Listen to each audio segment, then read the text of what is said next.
말씀은 한 율법 교사가 예수님을 시험하기 위하여서 예수님께 질문을 하는 장면으로 본문이 시작되고 있습니다. 예수님, 내가 무엇을 하여야 영생을 얻을 수 있겠습니까? 말씀을 잘 알고 있었던 그는 아마 말씀으로서 예수님을 책잡으려고 했었던 것 같아요. 그러나 예수님은 도로 물으십니다. 율법에는 뭐라고 기록되어 있느냐? 대답하여 이르되 내 마음을 다하여 목숨을 다하며 힘을 다하며 뜻을 다하여 주 너의 하나님을 사랑하고 또한 내 이웃을 내 자신같이 사랑하라 하였나이다. 율법교사는 예수님에게 율법으로 책을 잡으려고 질문을 하였지만 오히려 예수님 앞에서 본인이 다시 대답하고 있는 그러한 모습을 보여주고 있습니다. 내 대답이 옳다. 네가 아는 바를 행해라. 그러면 살리라. 예수님은 그렇게 말씀하셨어요. 그러자 이제 그 율법교사가 자신을 옳게 보이고 싶은 마음이 들었습니다. 예수님께 이렇게 물었어요. 내 이웃은 누구입니까? 내 이웃을 내 몸과 같이 사랑해야 될 내 이웃은 누구입니까? 오늘의 말씀은 바로 이러한 한 질문으로부터 시작하고 있습니다. 오늘 여러분의 이웃은 누구십니까?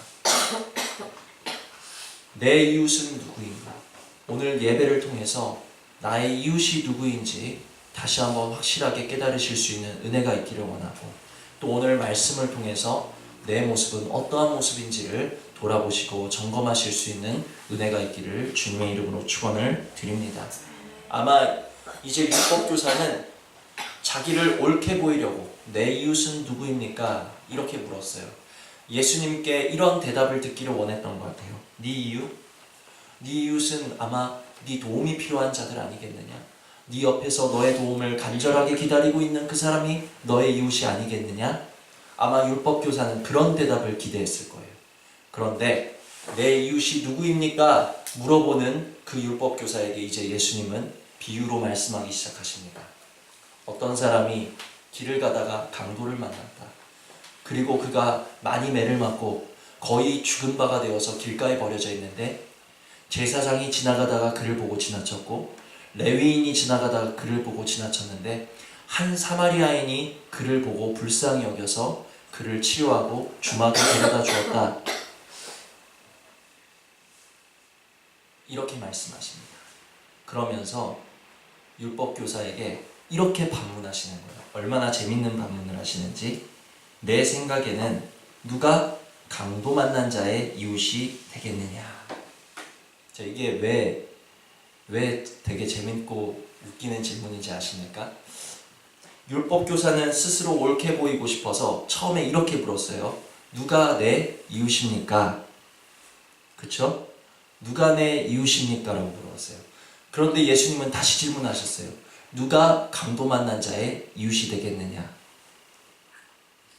그 말은 누가 내 이웃입니까? 누가 강도 만난 자의 이웃이냐? 내가 누구라는 거예요? 내가 누구라는 거예요? 누가 내 이웃입니까? 누가 강도 만난 자의 이웃입니까? 내가 누구라는 거예요? 강도 만난 사람이라는 거죠. 율법교사는 스스로 옳게 보이려고 누가 내 이웃입니까? 질문하였지만 예수님은 누가 강도 만난 자의 이웃이냐라는 다시 질문을 통해서 우회적으로 너는 스스로 옳게 보이고 싶어 하는지 모르겠지만 네 모습을 봐라. 네가 바로 강도 만난 자다. 너는 누군가에게 도움을 줄 수 있는 자가 아니라 네가 바로 지금 도움이 필요한 그 사람이다 라고 예수님은 우회적으로 말씀하고 계신다라는 것입니다. 오늘 예수님께 무언가를 물어보기 전에, 예수님께 무언가를 구하기 전에 내 모습을 먼저 깨달으실 수 있는 은혜가 있기를 원합니다. 혹시 저와 여러분이 율법교사처럼 내 모습을 옳게 보이고 싶었다라면, 혹은 내 스스로 옳다고 여기고 있으셨다라면 이 시간에 주님의 음성이 우리의 마음에 부딪히실 수 있는 은혜가 있기를 원합니다. 누가 강도 만난 자의 이웃이냐? 네가 바로 강도 만난 자다. 네가 바로 나의 도움이 필요한 자다. 정말 주님 앞에 우리의 모습을 똑바로 보시고 내가 누군가를 도우려고 나서기 이전에 주님의 도움을 얻기 위하여 주님 앞에 먼저 무릎 꿇으실 수 있는 은혜가 있기를 원합니다. 주님, 내가 오늘 하루 인생길에서 강도를 만났습니다. 강도를 만나서 있는 것도 다 빼앗기고 너무 많이 맞아서 죽을 바가 된 것처럼 우리의 심령에 주님이 주신 은혜도 빼앗기고, 주님이 주신 감사도 빼앗기고, 주님이 주신 만족도 빼앗기고, 주님이 주신 평강도 빼앗기고, 오늘 아무것도 없는 모습으로 이 자리에 이르른 내가 바로 강도 만난 자의 모습을 하고 이 자리에 이르거든요. 주여 나를 불쌍히 여겨 주시옵소서. 주님 나를 긍휼히 여겨 주시옵소서. 주님 나를 도와 주시옵소서. 내가 누군가를 돕는 사람이 되기 이전에 먼저 주님으로부터 도움을 구하실 수 있는 은혜가 있기를 주님의 이름으로 축원을 드립니다. 그래서 오늘 이 본문에 나오고 있는 인물들의 모습을 한 사람씩 우리가 살펴보도록 하겠습니다.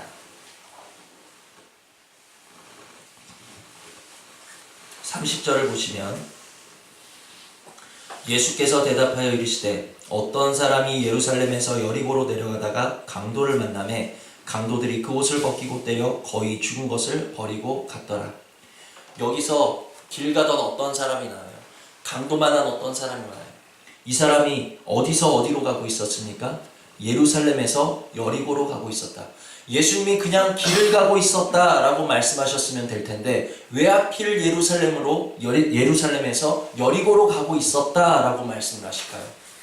그 말은 예루살렘에서 여리고라는 말은 하나님의 집이 있는 예루살렘, 하나님의 성전이 있는 예루살렘, 예배가 있는 예루살렘을 떠나서 여리고는 무엇을 대표하고 있는가? 세상을 이야기하고 있고 하나님과 상관이 없는 곳을 이야기하고 있다는 것입니다. 그러므로 하나님의 품을 떠나서 세상 길로 내려가던 그 사람이 예배를 떠나서 세상 쾌락을 쫓아가던 그 사람이라는 뜻이에요. 그가 그렇게 세상 길로 향하고 있다가 하나님을 떠나서 세상 길로 향하고 있다가 무엇을 만났습니까? 강도를 만났다는 거예요. 강도가 누구입니까? 강도는 있는 것을 빼앗고 또 때려서 죽게 하는 사람이 강도라는 거예요. 그러면 우리에게 있어서 강도가 누가 되겠습니까? 마귀가 강도가 될까요? 물론 마귀도 강도예요. 그런데 마귀만 우리에게 주신 것을 빼앗는 것이 아닙니다. 우리 속에는 마귀와 함께하여서 하나님이 주신 은혜를 빼앗고 하나님이 주신 감사를 빼앗고 하나님이 주신 만족을 빼앗아가는 존재가 또 있는데 그것은 내 육체의 생각이랍니다. 하나님과 원수된 우리의 육신의 생각이 자꾸만 우리 속에서 마귀와 결탁하여서 주님의 말씀은 잊어버리게 하고 자꾸만 내 생각, 내 방법으로서 우리를 세상으로 끌고 가고 사람의 길로 끌고 가는 우리 속의 육체의 생각이 우리 안에 강도처럼 자리하고 있다는 것을 기억하시기를 바랍니다. 말씀보다 내 생각을 먼저 신뢰하니까 말씀보다 내 방법을 먼저 앞세우니까 우리는 결국 하나님이 주신 말씀도 빼앗기고 믿음도 빼앗기고 감사도 빼앗기고 평강도 빼앗기고 다 빼앗겨버린 채 맞아서 그냥 숨만 간당 쉬고 있는 채 그냥 세상길에 버림받아져 있는 그 모습을 하고 혹시 저나 여러분이 이 자리에 나와 있지는 아니한지 우리의 모습을 한번 돌아보실 수 있기를 원합니다. 우리가 겉으로는 이렇게 번듯하게 옷 잘 차려입고 육신으로는 이렇게 멀쩡한 모습을 하고 있다고 해서 우리의 영혼이 이러한 모습을 하고 있을 것이라는 생각을 하지 마시라는 거예요. 하나님의 말씀으로 우리 자신을 들여다보면 하나님의 말씀으로 우리 영혼을 들여다보면 내 영혼이 얼마나 병들었는가, 내 영혼이 얼마나 주님의 도움 없이는 스스로 일어설 수 없는 그러한 병든 모습을 하고 있는가 우리 자신의 모습을 깨달으실 수 있기를 원합니다. 그러므로 주님 여기 이 세상 길 가다가 강도 만난 사람이 바로 저입니다. 정말 오늘도 하나님의 은혜를 떠나서 내 정욕과 내 만족과 내 생각의 길을 따라가다가 주님이 주신 만족과 은혜와 평강과 감사를 다 까먹고 그냥 죽은 것 같은 모습으로 그 자리에 앉아있을 수밖에 없는 나를 이 시간에 불쌍히 여겨 주시옵소서. 우리의 모습이 바로 이 강도 만난 사람의 모습이라는 것을 먼저 고백하실 수 있는 은혜가 있기를 원합니다. 자, 그때 31절 보니까 마침 한 제사장이 그 길로 내려가다가 그를 보고 피하여 지나갔다. 그리고 그 뒤를 이어서 레위인도 그 길을 지나가다가 그를 보고 그냥 지나갑니다. 왜 지나갔을까요?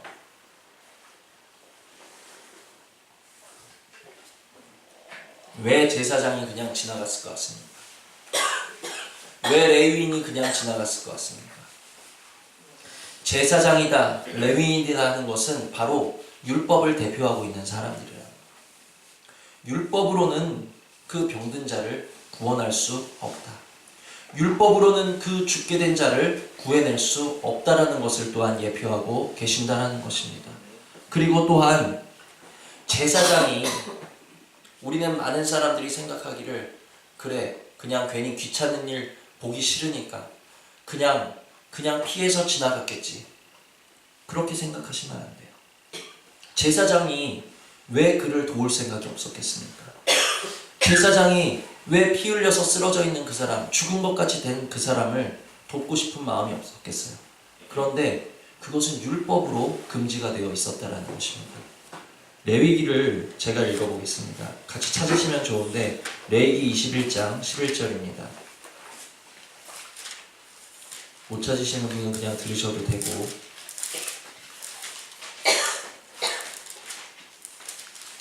자, 레위기 21장 11절을 보시면 10절부터 보시면 자기의 형제 중 관유로 부음을 받고 위임되어 그 예복을 입은 대제사장은 그의 머리를 풀지 말며 그의 옷을 찢지 말며 어떤 시체든지 가까이 하지 말지니 그의 부모로 말미암아서도 더러워지게 하지 말며.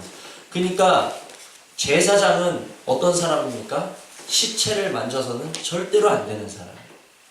이 사람이 지금 강도를 만나 거의 죽은 바가 되었다라고 이야기하고 있습니다. 그러니까 그냥 지나가면서 볼 때 시체처럼 보였을 수도 있다라는 거예요.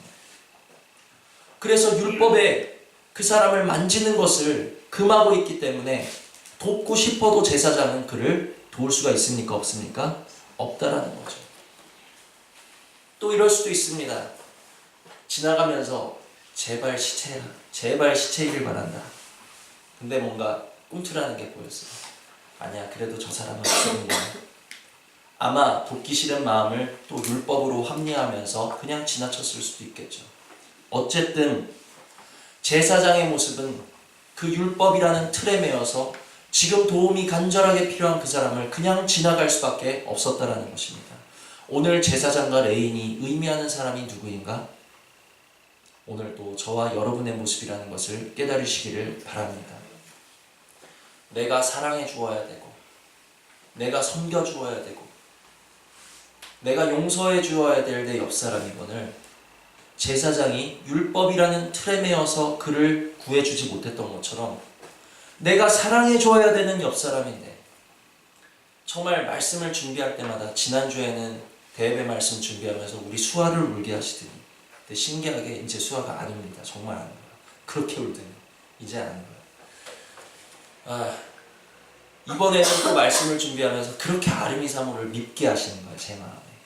이 선한 사마리아의 말씀을 준비하면서 너무 미운 거예요. 근데 말씀은 제 안에 사랑해야 되는데, 용서해줘야 되는데, 품어줘야 되는데, 저는 제 모습을 돌아보니까 내 안에 그 사람이 미워라는 틀에 갇혀서 도저히 사랑할 수가 없는 거예요. 마치 제사장처럼. 율법이라는 틀에 매여서 그를 도와주어야 함이 옳음에도 불구하고 그냥 율법의 틀에 매여서 지나갔던 그 제사장처럼 저는 마땅히 사랑해 주어야 되고, 마땅히 용서해 주어야 되고, 마땅히 품어 주어야 마땅한 그 어떤 사람들을 놓고서도 제 안에 미움의 틀에 갇혀서, 내 안에 어떠한 시기의 틀에 갇혀서, 내 안에 어떠한 편견의 틀에 갇혀서 그 틀을 깨고 나가서 그들을 사랑하지도 못하고 용서하지도 못하고 섬겨주지도 못하니 제가 바로 그냥 이 지나갔던 제사장의 모습, 레위인의 모습이 아니겠습니까? 저만 그렇습니까? 아마 여러분들도 내가 사랑하고 용서해 주어야 됨이 마땅함에도 불구하고 그 사람이 정말 미워, 나는 그 사람이 정말 싫어하는 내 생각과 내 편견과 내 마음의 틀을 깨지 못하고 그를 돕지 못하고 사랑하지 못하고 섬기지 못하는 우리의 모습을 아마 보셨을 줄로 압니다. 이 시간에 우리의 모습을 먼저 주님 앞에 고백하시기를 바랍니다. 주님, 내가 바로 세상 길 가다가 강도 만나 모든 것을 빼앗겨버리고 주님 주신 은혜를 다 잃어버리고 그냥 그 길 가운데 쓰러져 있는 내가 죽음받은 그 사람임을 먼저 이 시간에 고백하시고, 주님, 내가 바로 내 이웃을 사랑해 주어야 되고 내가 바로 내 이웃을 용서해 주어야 됨에도 불구하고 내 생각과 내 고집과 내 관념이라는 틀을 깨지 못하고 그를 사랑하지 못하는 내가 바로 이 제사장과 이 레인입니다. 고백하실 수 있는 은혜가 있기를 원합니다.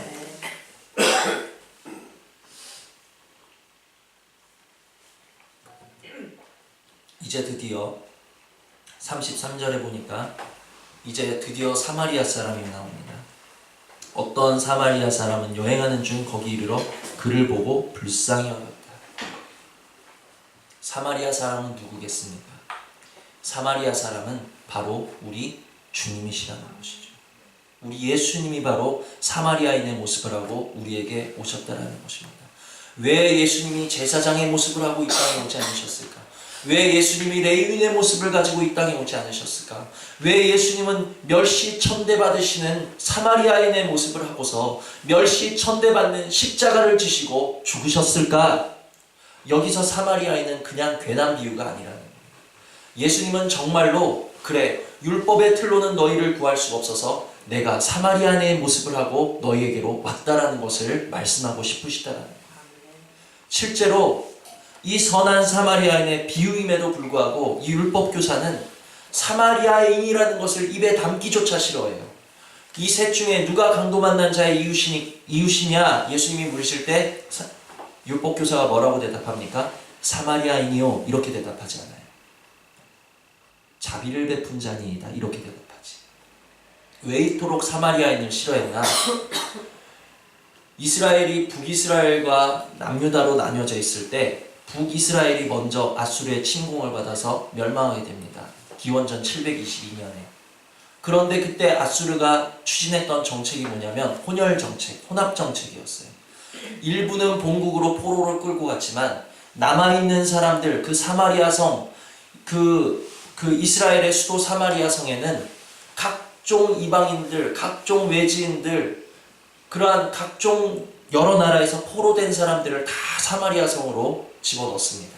그러니까 그곳에서 유대인들과 그리고 이방인들이 결혼을 하게 되고 섞이게 되고 피가 섞이고 문화가 섞이고 종교가 섞이니까 같은 이스라엘 땅에 있다 할지라도 사마리아 성에 사는 사람들은 그때 이스라엘 사람들이 동족으로 여기지를 않았어요.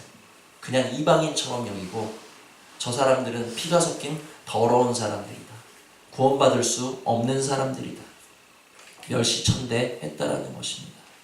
그런데 예수님이 그렇게 멸시천대 받으시는 사마리아인의 모습을 하고서라도 우리를 구하기 위해서 이 땅에 오셨다라는 것을 기억하시기를 바랍니다. 그래서 내 생각에는 이 세 사람 중에 누가 강도 만난 자의 이웃이 되겠느냐? 누가 이웃입니까? 바로 사마리아인이죠. 누가 오늘 강도 만난 저와 여러분의 이웃입니까? 예수님입니다. 예수님이 오늘 저와 여러분의 이웃이 되신다는 것입니다. 우리의 이웃은 내 도움이 필요한 내 옆 사람이 이웃이 되기 전에 먼저 나를 위하여 멸시천대 십자가도 마다하지 않으시고 이 땅에 멸시받는 사마리아인의 모습으로 임하신 예수님이 우리의 참된 이웃이라는 것을 먼저 고백하실 수 있는 은혜가 있기를 원합니다. 그러면 우리는 어떤 사람이 되셔야 되겠습니까? 이제 우리를 위하여 멸시천대 마다하지 않으시고 율법의 틀도 깨시고 이 땅에 내려오셔서 우리를 구하신 선한 이웃인 예수님을 닮아야 함이 마땅할 텐데 우리의 모습으로는 정말 내 틀 하나 깰 수 없어서 내 감정 하나 깰 수 없어서 내 고집 하나 꺾을 수가 없어서 내 옆 사람을 사랑하지 못하는데 우리가 어떻게 어려운 이웃을 도울 수가 있냐는 것. 우리의 힘으로는 선한 이웃이 될 수 없다라는 것을 기억하시기를 바랍니다. 주의 말씀에 5달란트를 받은 사람은 작은 일에 충성하는 사람이라고 말씀드렸습니다. 그런데 저와 여러분이 충성하실 수 있습니까? 아니요. 우리의 힘으로는 충성할 수 없다라는 거예요. 그럼 누가 충성할 수 있는가? 누가 충성할 수 있는 사람인가? 바로 충성이신 예수 그리스도께서 그 안에 생명으로 계신 사람만이 충성할 수 있는 것처럼 누가 선한 이웃이 될 수 있는가? 내가 먼저 강도 만난 자인 것을 깨달아 알아서 주님 앞에 도움을 구하는 그 사람, 그리고 나에게는 사랑이 없어서 내 육신의 생각과 관념과 고집을 꺾을 수가 없어서 내 이웃을 사랑할 수 없음을 깨닫고 가슴 치는 그 사람, 그래서 예수님의 도우심을 구하는 그 사람, 예수님을 먼저 내 가장 가까운 이웃으로 삼는 그 사람, 내 안에 생명으로 모셔드리는 그 사람이 이제 마침내 예수님 닮은 열매를 맺게 되는 줄 믿으시기를 바랍니다. 주님 앞에 할 수 없는 것을 고백하는 그 사람이 결국에는 주님을 닮게 돼 있다는 말씀입니다. 그래서 정말 선한 이웃이 되어 우리가 고통받는 내 옆사람, 사랑이 필요한 옆사람, 용서가 필요한 옆사람을 사랑해주고 용서해주는 그런 사람이 되어야 될 텐데, 말씀을 보다 보니까 한 사람이 눈에 띕니다.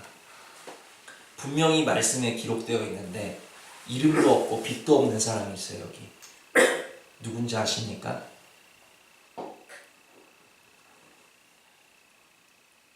누구를 언급하지 않았을까요? 제가 오늘 본문에 나와 있는 사람 중에 주막주인. 정말 제 모습이 주막주인이에요. 오늘 저와 여러분이 정말 주님께서 삼으신 주막주인이 되어서 우리의 인생에 누구를 맡기셨습니까? 이 주막주인은 그냥 어느 날 사마리아인이 그 죽음 받은 사람을 메워와서 그 집에 두고 간 거예요. 치료와 돌봄은 주막주인이 다 합니다. 예수님이 선한 사마리아인이 내가 데나리온 2를 줄 테니까 이 사람을 잘 돌보아요. 우리가 주막주인이 되어서 오늘 내 옆에 허락하신 사람이 바로 내가 돌보아야 될 사람이라는 것을 깨달으실 수 있는 은혜가 있기를 원합니다. 주막주인인 것이 너무나도 맞는 것이 주님이 은혜 주지 않으시면 못 돌보는 거예요. 주님이 은혜 주지 않으시면 못 사랑하는 거예요. 이 선한 사마리안이 데나리온 2를 주지 않고 그냥 그 사람만 떡 맡겨놓고 갔으면 주막주인이 그 사람을 돌봤겠습니까? 못 돌봐요. 안 돌봐요. 내가 선한 사마리아인이 되기 이전에 먼저 주막주인 되실 수 있는 은혜가 있기를 원합니다. 내게 허락하신, 내게 붙이신, 내게 부탁하신 그 한 영혼을 내가 주막주인이 되어서 이름도 없이 빛도 없이 그저 섬기는 거예요. 주님, 나 이 사람을 섬기기가 너무 힘들어요. 부비가 더 드네요. 내 인생길에서 이 사람을 돌보기에 주님이 주신 은혜로는 턱없이 부족해요. 우리는 그저 구할 뿐이라는 것입니다. 그러면 주님께서 다시 돌아와서 그에 상응하는 부비를, 그에 상응하는 은혜를 우리에게 다시 부어주신다라는 거예요. 믿으시기를 바랍니다. 정말 주막주인이 있더라고요. 이름도 없고 빛도 없이.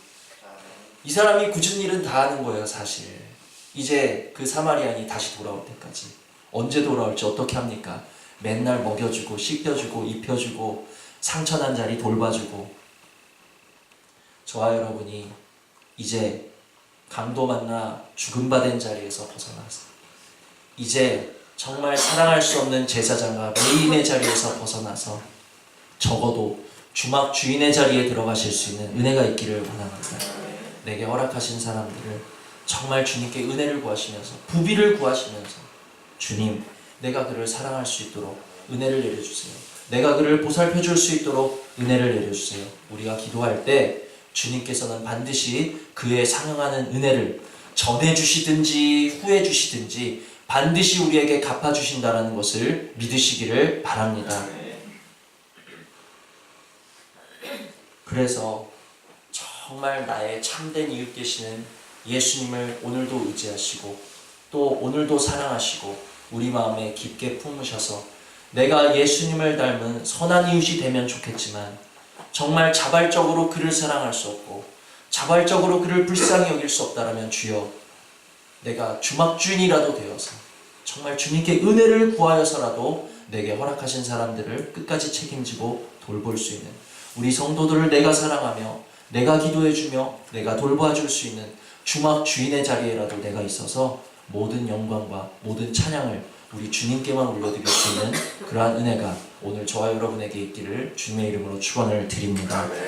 이 시간에는 우리가 잠시 들으신 말씀 생각하시면서 기도하시는데, 말씀 생각하시면서 함께 기도하시면서 우리가 주막 주인된 심정으로 우리 중에 연약한 지체를 놓고 기도하겠는데, 특별히 우리 윤건희 이상 집사님, 우리 윤건희 집사님의 어머니시죠. 김동연 성도님이십니다. 오늘 무릎 관절 수술을 하셨는데 통증이 너무 심해서 지금 마취도 잘 안 듣고 무통주사도 안 듣고 진통제도 안 듣는다고요. 너무너무 괴롭다라고 하십니다.